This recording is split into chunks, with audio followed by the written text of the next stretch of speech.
ቅድም ሰው ተወልዶ አድጎ አርጅቶ ሞቶ እንዳልኳችሁ ነው። አይሆንም። ኢትዮጵያ ያሰበችውን ብልጽግና ማረጋገጥ አትችልም። 130 ሚሊዮን ህዝብ የሁሉ ጎረቤት ዕዳ ነው የሚሆነው ራሱ መለወጥ ካልቻለ። ሀብታም ከሆነስ መሸከም ይችላል። ለዛ በትብብር መስራት የሚያስፈልግ ይመስለኛል። በዲፕሎማሲ ረገድ በጣም መልካም ጅማሮች አሉ። በሎ ኢንፎርስመንት ቁመና ግንባታ በጣም መልካም ጅማሮች አሉ። በናሽናል ኢንትረስት መግባባት ላይ መልካም ቁመናዎች አሉ።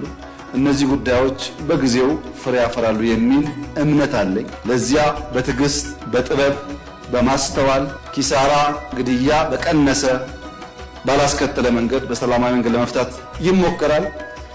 በባሌም ሆነ በቦሌ እንደተባለው ግን አይቀርም ማለት ነው።